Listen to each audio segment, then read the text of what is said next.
오늘 본문 말씀은 이제 다윗 군대와 압살롬 군대가 전쟁을 치르는 이야기입니다.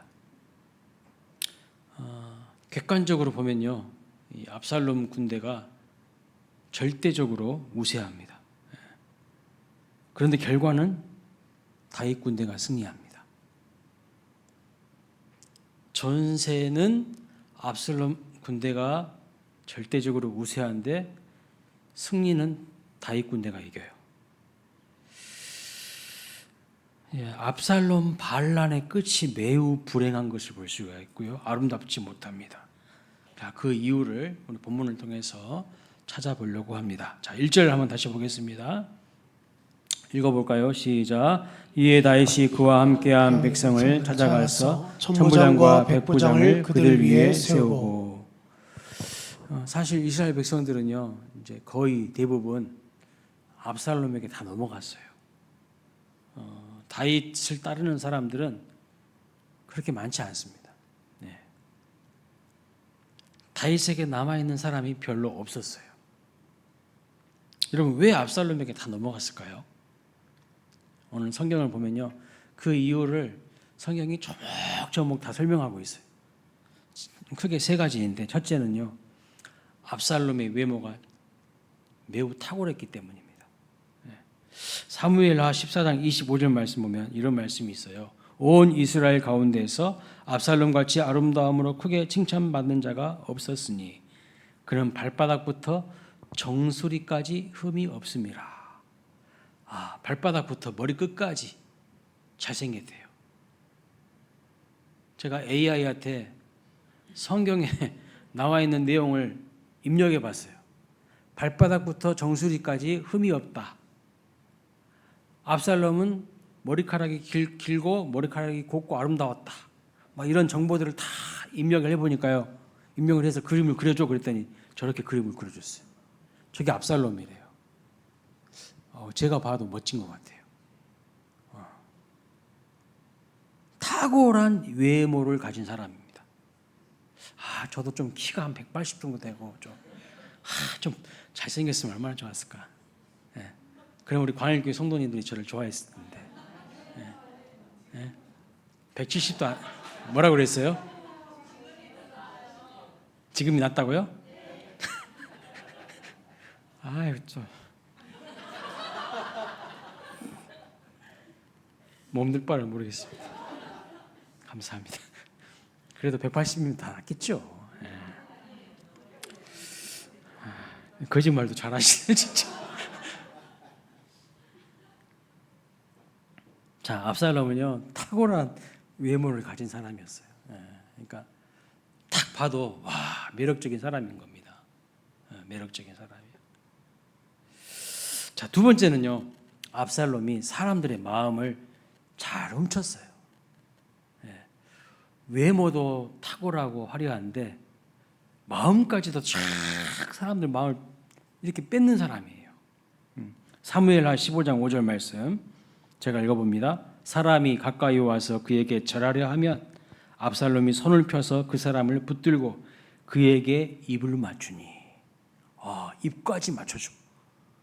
키도 크고 잘생긴 사람이 입까지 맞춰줘. 그리고 왕의 아들이잖아. 6절 이스라엘 무리 중에 왕께 재판을 청하러 오는 자마다 압살롬의 행함이 이와 같아서 이스라엘 사람의 마음을 압살롬이 뭐 한다고요? 훔치니라. 그러니까 사람들의 마음도 쫙 빼앗는 거예요. 얼굴도 잘생겼어. 너무 멋져. 그런데 사람들의 마음도 쫙 사로잡아 버리는 거예요. 엄청나게 막 친절한 것처럼 보여요. 입을 맞춰주고. 세 번째 이유는요, 대세가 압살롬에게 기울었기 때문에 사람들이 압살롬에게 다 넘어갑니다. 사무엘하 15장 13절 말씀 보세요. 전령이 다윗에게 와서 말하되 이스라엘의 인심이 다 압살롬에게로 돌아갔나이다 한지라. 잘생긴 외모를 가지고 있습니다. 또 거짓 친절로 마음이 뺏겨서 그리고 대세가 다 기울어져서 많은 이스라엘 사람들의 마음이요 압살롬에게로 어떻게 넘어갔어요. 그런데 오늘 본문을 보니까요, 이런 상황임에도 불구하고 다윗은 승리했어요. 다윗은 이겼어요. 이런 상황임에도 불구하고 다윗 곁에 사람들이 남아 있었습니다. 소수이긴 하지만. 자, 그래서 다윗 공동체가 승리할 수 있었던 이유 첫 번째는요, 끝까지 이렇게 충성된 자들이 함께 하였기 때문입니다. 자, 이 시대의 사람들이 지금 압살롬과 같은 세상의 유혹을 받아서요, 세상으로 넘어가고 있어요. 여러분, 압살롬의 외모가 뛰어났잖아요. 마찬가지입니다. 오늘날 우리를 유혹하는 방식이 뭐죠? 사탄이요, 뿔 달고 우리한테 찾아오는 거 아닙니다. 험악한 모습으로 우리를 유혹할 거라고 생각하면요, 큰 오산입니다. 그렇지 않아요. 사탄은 창세기에서 아담과 하와를 유혹할 때도 어떻게 합니까? 보암직도 하고 먹음직도 하고 지혜롭게 할 만큼 탐스럽게 우리를 유혹한다는 것, 그걸 아셔야 돼요. 압살롬도 화려했다니까요. 매력이 철철 넘쳤어요. 사탄도요, 압살롬이 마음을 훔치듯 거짓으로 우리에게 행복을 약속합니다. 그리고 사람들의 마음을 빼앗아요. 압살롬이 엄청나게 친절하게 보였잖아요. 속에는 칼을 딱 숨기고 있잖아. 겉으로는요 아주 친절하게 보여. 근데 속으로는 칼을 품고 있어요. 어떤 사람은요 발톱을 안 드러내고 있을 뿐이지 언젠가 발톱을 딱 드러낼 사람들이 있어요. 아주 무서운 사람들이죠. 지금 기회가 없으니까 숨기고 있어. 여차하면 발톱 딱 드러내가지고 사정없이 우리를 긁을 사람들이 있어요. 근데 많은 사람들이 그것을 모르고요, 그 유혹에 넘어가요. 겉으로 드러나는 그 화려함에 속는 거예요. 거짓 친절에 속아버려요. 예. 여러분, 이 세상의 대세가 하나님께서 원하지 않는 방향으로 지금 가고 있습니다. 이 세상의 대세가 뭐예요? 요즘 진화론이에요. 무슨 하나님이 세상을 창조했냐? 진화론이에요. 동성애가 마치 정당한 것처럼 이야기합니다. 세상의 대세가 인본주의입니다. 하나님의 뜻을 거슬리고요, 인간 중심적으로 다 흘러가고 있어요. 그런데 이 시대에도 남은 사람들이 있다는 거예요. 남은 자들이. 다윗 곁에서 충성스러운 남은 사람들이 있었던 것처럼 이 시대에도 남은 사람들이 있다는 거죠. 찬양 중에 이런 찬양 가사가 있죠. 세상 흔들리고 사람들은 변화해도 나는 주를 섬기리. 성경에 보니까 엘리야가 이 세상에 하나님을 섬기는 자가 자기밖에 없다고 그랬어요. 그렇게 하소연할 때 하나님은요, 아니라고, 바알에게 무릎 꿇지 않을 7,000명의 사람들이 있다고 하셨습니다.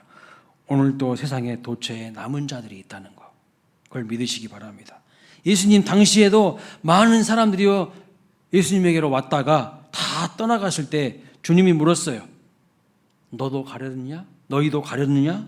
근데 베드로가 뭐라고 말했습니까? 요한복음 6장 68절에 영생의 말씀이 주께 있사오니 우리가 누구에게로 가오리까? 우리에게도 이런 고백이 있기를 소망합니다. 이러한 고백이 가득한 사람들이 있는 공동체는요, 반드시 승리하게 되어 있습니다. 자, 첫 번째 이유가 뭐라고요? 많은 사람들이 압살롬 편으로 가버렸지만 끝까지 충성스럽게 다윗과 함께하는 사람들이 있었다는 것입니다. 그러니까 승리할 수 있었어요. 다윗 공동체가 승리할 수 있었던 두 번째 이유는 무엇인가? 2절 말씀을 같이 읽어보겠습니다. 2절 시작. 다윗이 그의 백성을 내보냈을 3분의 1은 요압의 휘하에 3분의 1은 수르야의 아들 요압의 동생 아비새의 휘하에 넘기고 3분의 1은 가드 사람 이때의 휘하에 넘기고 왕이 백성에게 이르되 나도 반드시 너희와 함께 나가리라 하니. 그렇습니다. 3분의 1은 이때라는 사람의 휘하에 넘겼다 이렇게 했는데, 여러분 이때가 누굴까요? 이때. 오늘 본문을 보니까 압살롬의 모반 이후에 이 다윗이 도망가는 길에 이때라는 사람의 이름이 처음 등장합니다. 사무엘하 15장 19절부터 20절 말씀 보세요. 그때의 왕이 가드 사람 이때에게 이르되 너희도 어찌하여 너도 우리와 함께 갔느냐? 너는 쫓겨난 나그네이니 돌아가서 왕과 함께 내 곳에 있으라. 너는 어제 왔고 나는 정처 없이 가니 오늘 어찌 너를 우리와 함께 떠돌아다니게 하리요? 너도 돌아가고 내 동포들도 데려가라. 은혜와 진리가 너와 함께 있기를 원하노라 하니라 그랬습니다. 여기 이때가 어디 사람이라고 말하고 있습니까? 가드 사람이에요. 가드는 어느 지역입니까? 블레셋 지역이에요. 가사, 가드, 아스글롯 이런 것은 다 블레셋 지역이거든요. 블레셋 사람이에요.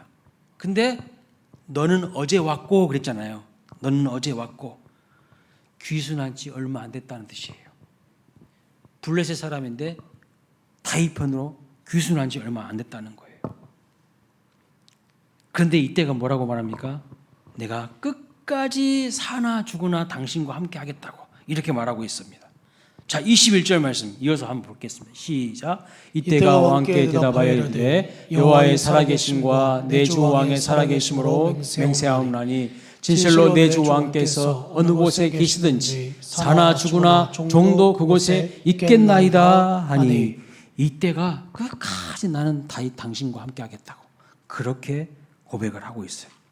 그래서 다윗은요 이때를 다윗 군대의 3분의 1을 책임지는 군대 장군으로 딱 임명하는 거예요.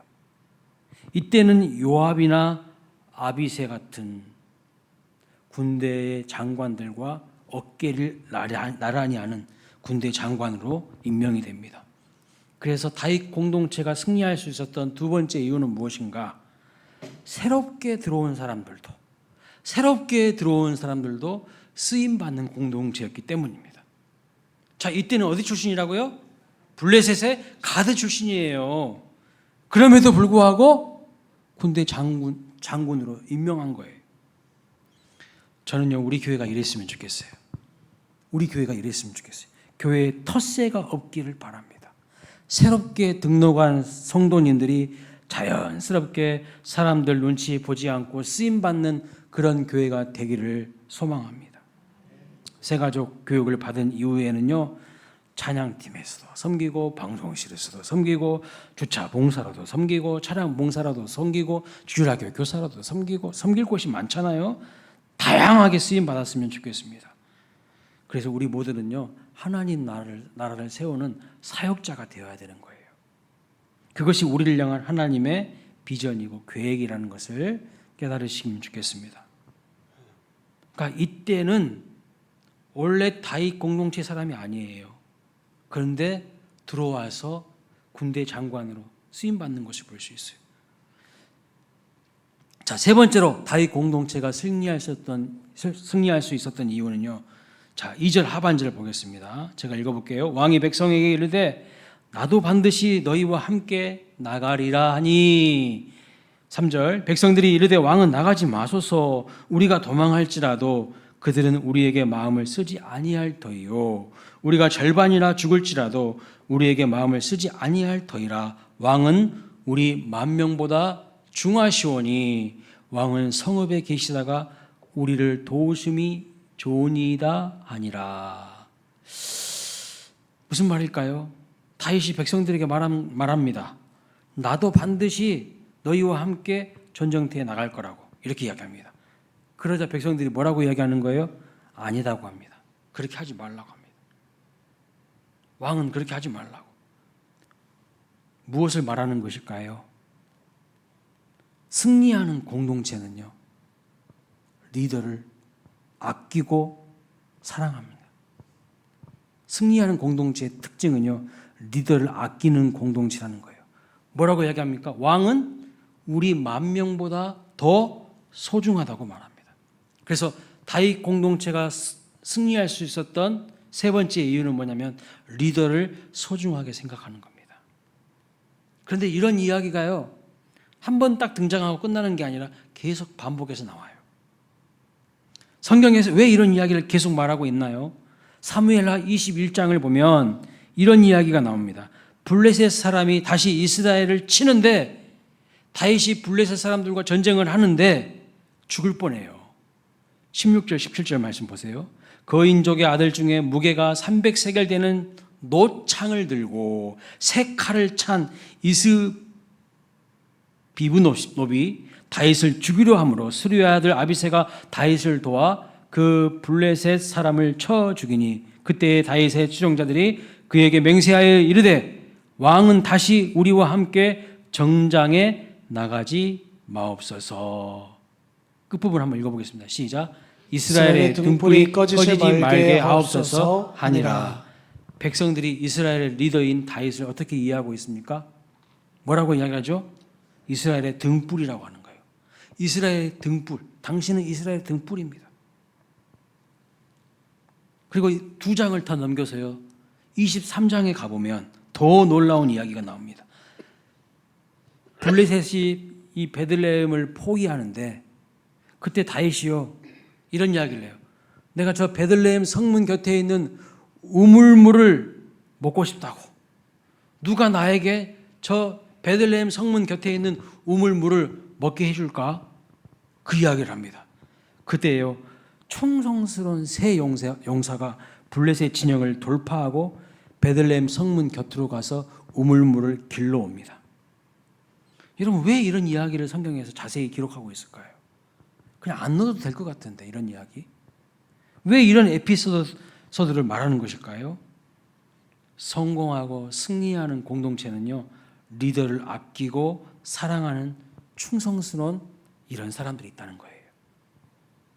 리더 혼자서 똑똑하고 잘나서 되는 것이 아니라 리더를 중심으로 사람들이 다 한 마음으로 뭉치는 거예요. 리더를 아끼고 소중하게 생각하는 겁니다.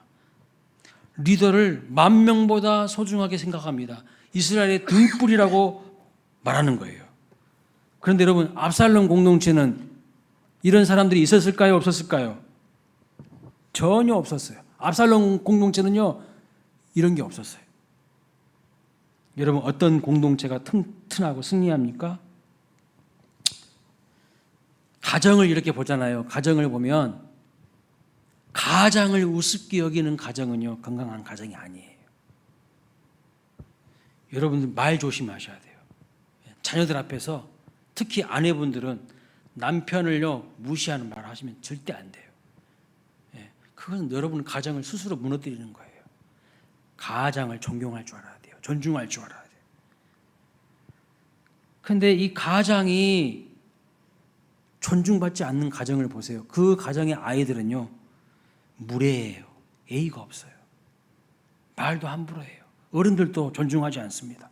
인사도 안 하고요. 말버릇도 아주 안 좋아요. 하나님은 질서의 하나님이신 거예요. 세우신 리더를 소중히 여기는 공동체가 복을 받고 승리하게 되어 있어요. 제가 여러 교회들을 많이 방문해서 배우고 또 목사님들도 많이 만나보고 하는데 특징이 있어요. 부흥하는 교회 특징이 있어요. 체계가 잘 되어 있고 부흥하는 교회들을 보면요 성도님들이 목사님을 담임 목사님을 사랑하고 존중합니다. 얼굴에 다 써 있어요. 그런데 어떤 교회는요 목회자에 대해서 상당히 부정적인 교회들이 있어요. 근데 10교회면 10교회 천편일률적으로 그런 교회들은요 침체되고 부흥 안 됩니다. 절대 안 돼요. 될 수가 없어요. 목회자를 존중하지 않은데요 무슨 구분을 통해서 전달되어진 하나님의 말씀이 들리겠습니까? 안 들려요. 하나님 말씀이. 그러니까요 하나님의 주권이 그 교회에 안 미치는 거예요. 말씀이 힘이 없는데요 무슨 교회가 부흥하겠어요? 그냥 세속적인 인간들끼리 판치고 서로 막 싸우고 갈등하고 갈라지면서 선량한 성도들은요 다 그 교회 떠납니다. 여러분 다락방의 리더 되는 순장님들을요 사랑하고 존중하시기 바랍니다. 가정의 리더를요 소중히 여기시기 바랍니다. 그게 공동체가 사는 비결이고 잘 되는 비결이에요. 오늘 이스라엘 다윗 공동체를 보십시오. 당신은 전쟁에 나갈 필요 없다고. 우리 10,000명보다 소중하시다고. 당신은 이스라엘의 등불인데 등불이 꺼지면 어떻게 되겠어요? 이런 성숙한 백성들이 다윗 옆에 탁 든든히 지키고 있으니까요. 그 공동체가 승리한 거예요. 아무리 압살롬이 반란을 일으켜서 허당한 사람들이 그쪽 편에 붙었다 할지라도요. 그쪽은 힘이 없어요. 그런 사람들이 없기 때문에. 4절을 보겠습니다. 본문 4절입니다. 읽어봅니다. 시작. 왕이 그들에게 이르되 너희가 좋게 여기는 대로 내가 행하리라 하고 문 곁에 왕이 섬에 모든 백성이 100명씩 1000명씩 대를 지어 나가는지라. 여기 보면 승리하는 공동체의 특징이 제대로 나타나 있어요. 뭡니까? 승리하는 공동체의 특징? 모든 백성이 참여하여 싸우는 공동체입니다. 모든 백성이라고 나와 있잖아요. 네. 모든 백성이 한 명의 방관자 구경꾼도 없이 100명씩 1000명씩 대를 이어가지고 나갑니다. 여러분 사실 압살롬 쪽이 훨씬 사람이 많아요. 쪽수가 그쪽이 훨씬 많습니다. 분명 뭐라고 이야기했냐면 단에서부터 브엘세바까지 이스라엘 백성들을 전부 총동원한다고 했어요. 압살롬이. 단이 어디입니까? 저기 이스라엘 최북단. 브엘세바는 어디입니까? 이스라엘 최남단. 저 북에서부터 남쪽 끝까지 모든 이스라엘 사람들 총동원하여서 다윗과 전쟁하겠다는 거예요. 근데 막상 뚜껑을 열어보니까요, 이 전쟁에 실제로 참여한 사람들이 많지 않았습니다. 실제로 이 전쟁에서 전사한 사람이 몇 명입니까? 죽은 사람이 7절 말씀에 보면 2만 명이라고 되어 있어요. 2만 명. 2만 명이 전사하고 전쟁이 끝납니다. 그렇다면 압살롬 편에 서서 전쟁에 참석한 사람들이 그리 많지 않았다는 것을 알 수가 있어요. 온 이스라엘 백성들을 총동원해서 단에서부터 브엘세바까지, 북에서부터 최남단까지 모든 이스라엘 백성들을 총동원했는데 전쟁에 참석한 사람은 그리 많지 않았다는 겁니다. 실제로 압살롬 편에서 싸운 사람은요, 많지 않았어요. 반란을 도모했는데 그것도 아버지 다윗 왕에게 반란을 도모했는데 여러분 누가 압살롬을 지지하겠습니까? 한번 잘 생각해 보세요. 우리나라도요, 선거할 때 보세요. 무슨 샤이 보수, 샤이 진보 막 이런 게 있다더라고요. 근데 요즘에는 또 쉐임 진보, 쉐임 보수가 있대요. 보수인데 보수인 것을 부끄러워해. 그런 것처럼요, 겉으로는 압살롬 편의 선거 같은데 막상 전쟁할 때는요, 안 나가버려. 참여하지 않는 거예요. 반란을 도모했는데 그것도 아버지 다윗 왕에게 아들이 반란했잖아요. 그걸 사람이 맨정신이 박힌 사람이라면, 상식적인 사람이라면 누가 그것을 좋아하겠냐는 거예요. 이것이 패배한 원인입니다. 이런 공동체는요, 승리할 수가 없는 거예요. 승리할 수가 없어요. 등록한 인원은 많으나 용사는 적은 공동체, 소속된 사람은 많으나 주를 위해 싸우는 사람은 현저히 적은 공동체는요, 승리할 수가 없어요. 다윗 공동체는 어떻습니까? 분명히 수적인 열세였지만 그들은 한 사람도 열애 없이 모든 백성이 용사가 되어서 100명씩 1000명씩 대를 이루어서 다 전쟁터에 나갑니다. 한마음 한뜻으로 단단하게 뭉쳐진 거예요. 근데요, 저 압살롬 쪽은요, 이 뭉쳐진 것이 힘이 하다는 거예요. 동기부여가 안 돼 있잖아요. 반란하는데 무슨 동기부여가 되겠습니까? 오늘날 교회에 적용해 보면 큰 교회 목사님들도 저한테 그러더라고요. 우리 교회에도 사역에 동참하는 사람들이 없다고, 적다고, 막상 일꾼을 찾으려고 하면 없대요.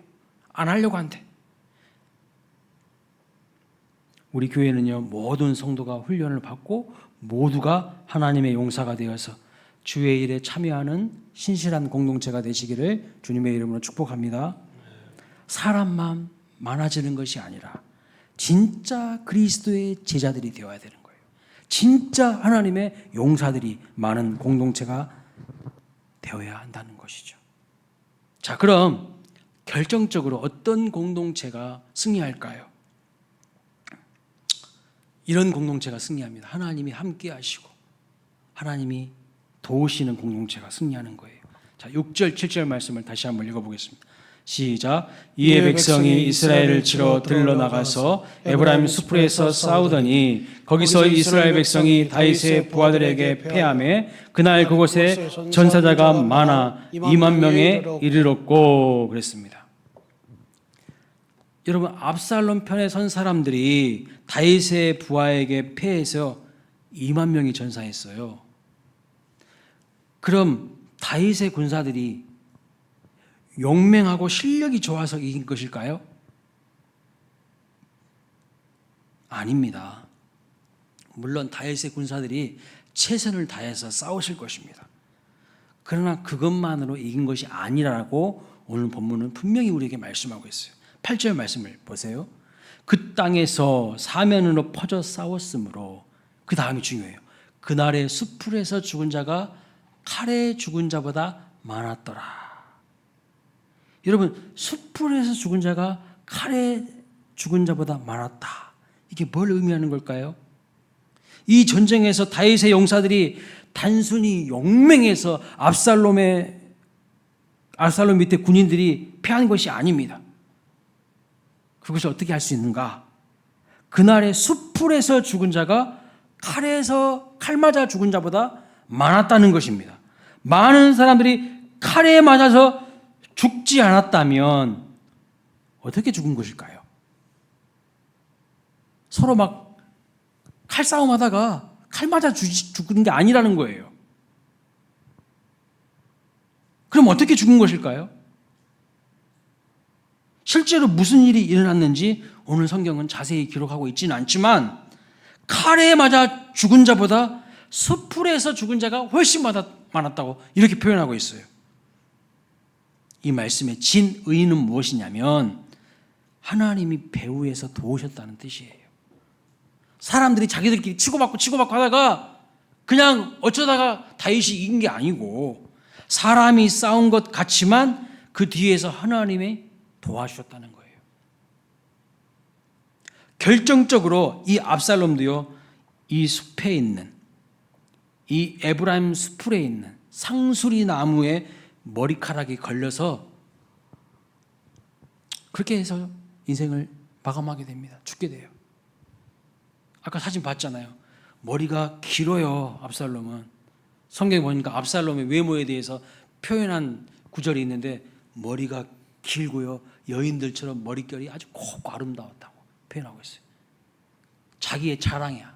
압살롬의 트레이드 마크는요, 머리카락이야. 매우 탁월하고 머리카락이 길고 아름다웠습니다. 그런데 그 자기 자랑이었던 머리카락이요, 상수리 나무 수풀에 걸려서 대롱대롱 매달렸어요. 노새를 타고 가다가 그 상수리 나무 수풀에 걸려가지고요, 대롱대롱 매달려 있는데 요압 장군이 그 모습을 보고 가가지고 압살롬을 죽이는 겁니다. 압살롬도 이 숲에서 죽은 겁니다. 여러분, 출애굽기 7장을 말씀을 보시면 출애굽한 이스라엘 백성들이 광야에서 제일 먼저 싸운 군대가 어느 군대죠? 어느 나라, 어느 민족 군대죠? 아말렉 족속과 싸우죠. 광야에서. 그런데 모세는 산에 올라가서 기도하고요, 여호수아는 산 밑에서 전쟁을 치릅니다. 그런데 모세의 손이 올라가면 여호수아의 군대가 이기고 모세의 손이 내려가면 여호수아 군대가 밀리는 거예요. 뭘 의미하는 겁니까? 산 밑에서 열심히 싸우는 것도 중요하지만 기도하면 이기고 기도가 멈추면 진다는 겁니다. 오늘 본문도 마찬가지예요. 승패의 주권이 하나님께 달려 있다는 것입니다. 그 하나님을 의지하는 자가 이기는 것이죠. 출애굽에서 광야를 통과하고 가나안 땅에 들어간 이스라엘 백성들이 어떻게 그 가나안 원주민들과 싸워서 승리합니까? 막 칼로 싸워서 이긴 겁니까? 총 대포 쏴가지고 이긴 거예요? 강력한 무기로 이긴 겁니까? 아니에요. 그 땅을 점령한 것은요, 철저히 하나님이 도우셨기 때문입니다. 가나안 땅에서 가장 큰 초롱성, 정복하기 힘들었던 그 초롱성은 여리고 성인데 그 성을 점령할 때 총칼로 싸워서 이긴 거 아니잖아요. 여러분 잘 아시죠? 하나님 말씀대로 순종해서 이긴 거예요. 아무 말도 하지 않고 침묵하면서 하루에 한 바퀴씩 돌고 마지막 7일째는 7바퀴 돈 다음에 나팔을 불고 소리를 지르라고 했을 때 함성을 높였어요. 그 명령 그대로 순종함으로 성이 무너졌습니다. 하나님께는요, 우리가 모르는 수가 많다는 거예요. 우리는요, 하나님이 가지고 계신 수가 안 보이기 때문에 절망해요. 어려운 상황과 역경 속에서 절망해버려요. 그런데 성경에 보면 별로 싸우지도 않고 이긴 전쟁들이 많이 기록되어 있어요. 그런데 그 모든 싸움을 보면요, 공통적인 특징과 원리가 있는데 뭐냐? 하나님의 말씀에 순종할 때 이기는 거예요. 무기 없어요. 사람들 수도 쪽수도 안 돼요. 질 것이 뻔해. 근데 이겨요. 어떻게 이길까요? 하나님의 신의 한 수가 있어요. 그 하나님의 말씀에 순종할 때 하나님이요 이기게 하셔요. 사사기 4장에 보시면 이스라엘 백성들이요 가나안 왕 야빈의 군대와 전투를 벌이게 되는데, 가나안 왕 야빈은요 탁월한 군대 장관이 있었어요. 탁월한 군사령관 리더십이 있고 전략이 있는 시스라라는 장군이 있었어요. 그리고요 철병거도 900대나 있었어요. 철병거. 근데 이스라엘 백성들은요 별 무기도 없고, 지도자도 그 당시 지도자도 누군 줄 아십니까? 연약한 여인이었어요. 사사 드보라였어요. 얼마나 남자들이 구실을 못하니까요. 남자들이 하나님 앞에 바르게 안 서 있으니까 하나님이 남자들 다 치내버리고 여인을 들어 쓰신 거예요. 여인을. 남자들 창피한 줄 알아야 돼요. 그래서 야빈의 군대가 철병거 900대를요 기송강에다 탁 주둔을 시킵니다. 이제 이스라엘 백성들은 다 죽은 거예요. 이제 싸우거나 마나 뭐 백전백패지 뭐. 철병거 900대를 어떻게 이깁니까? 그런데 하나님 그때 하늘에서 비를 내리셔요. 철병거 900대가요 한순간에 그냥 고철덩어리 되는 거예요. 그 진흙에 푹 박혀가지고 움직이지도 못해. 무용지물이 되게 하시고 그 기송강 전투에서 이스라엘 사람들이 대승을 거두게 됩니다. 이 하나님의 방법이에요. 하나님의 신의 한 수가 있어요. 이처럼 성경에 나오는 수많은 전쟁과 전투를 보면요, 이스라엘 백성들이 실력이 있어서 이긴 것이 아니라 하나님 이기게 하신 것을 믿으시기 바랍니다. 그래서 승리의 원인이 누구에게 있다고요? 하나님께 있는 거예요. 나에게 있는 게 아닙니다. 여러분, 우리 인생도 전투잖아요. 그렇지 않습니까? 우리 인생도 전쟁입니다. 입시 전쟁, 취업 전쟁, 육아 전쟁, 생존 전쟁, 여러 가지 다양한 인생 전쟁에서 어떻게 우리가 승리할 수 있을까요? 어떻게 해요? 내 실력으로 이기는 거 맞습니까? 내 실력으로 이긴다고 하면 아직도 정신 못 차린 사람이에요. 아직도 지금 뭐가 뭔지 모르는 사람이야. 하나님의 절대적인 도움이 없이는요 안 된다는 걸 알아야 돼요. 하나님은요 우리가 모르는 수가 많으세요. 우리 눈에는 이제 끝났구나, 이제 안 되구나, 그래서 절망할 수밖에 없는 그런 환경과 상황인데도 하나님은요 그 상황을 얼마든지 역전시킬 수 있다는 것을 믿으시기 바랍니다. 오늘 본문에서도 에브라임 숲풀이라는 환경에서 도와주시는 거예요. 이 에브라임 숲풀이라는 지역은요 울창한 나무가 있고 덤불이 우겨진 지역입니다. 그래서 기병이나 병력이 많아도 그 숲풀에서는요 효과적으로 싸우기가 어려워요. 무슨 의미일까요? 우연인 듯 보이지만, 이 에브라임 숲풀에서 싸우는 것이 우연인 듯 보이지만 하나님의 섭리 가운데 그 에브라임 지역의 숲풀이 하나님 심판의 도구가 되었다는 거예요. 하나님 심판의 도구가 된 거예요. 사랑하는 여러분, 여러분이 살아가는 삶의 현장이 영적 전쟁터이죠. 어쩌면 여러분들도 에브라임 숲풀에서 지금 싸우고 계십니다. 그런데 그 에브라임 숲풀에서 누가 승리합니까? 여러분도 에브라임 숲풀에 있고요, 여러분을 이기려고 하고 저지하려고 하는 상대방도요 에브라임 숲풀에 있습니다. 같은 조건이고 같은 환경입니다. 그런데 누구는 그 환경 때문에 망하고요. 누구는 그 환경 때문에 승리합니다. 누구는 그 환경으로 인해서도 승리하는 거예요. 똑같은 환경인 거 똑같은 조건인데 누구는 그 환경에서 맥없이 그냥 인생 끝나요. 근데 어떤 사람은요, 그런 환경임에도 불구하고 승리한다니까요. 어떤 분은요, 코로나19 때 너무 힘들고 어렵고 사업이 안 되시는 분이 있었어요. 그런데 그런 상황에도 잘 되시는 분들이 또 있었습니다. 있었다고요. 똑같은 환경이잖아요. 똑같은 조건이잖아요.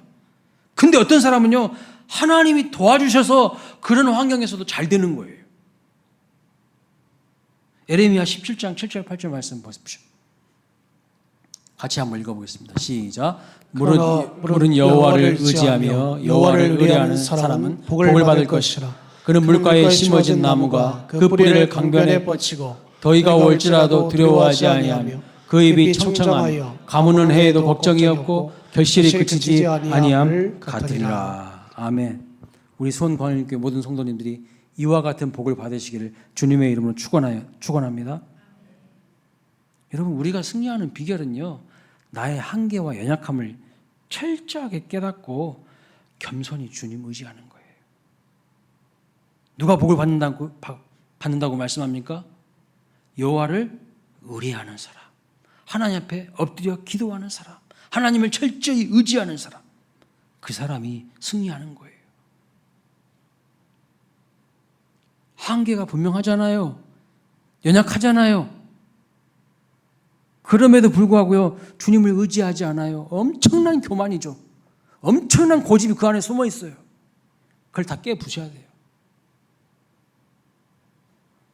연약하고 한계를 안다면 겸손히 주님을 붙들고 의지해야 될 거 아니겠습니까? 나의 도움이 하나님께로부터 온다는 것을 알고 하나님께 기도하는 겁니다. 반드시 기억하세요. 승리는 누구에게 주어지는 겁니까? 승리는요, 환경이나 사람의 수에 있지 않습니다. 하나님을 의지하는 자가 승리한다는 거예요. 하나님을 의지하는 자가. 이 믿음으로 우리 모두도 승리하시기를 주님의 이름으로 축원합니다. 아멘.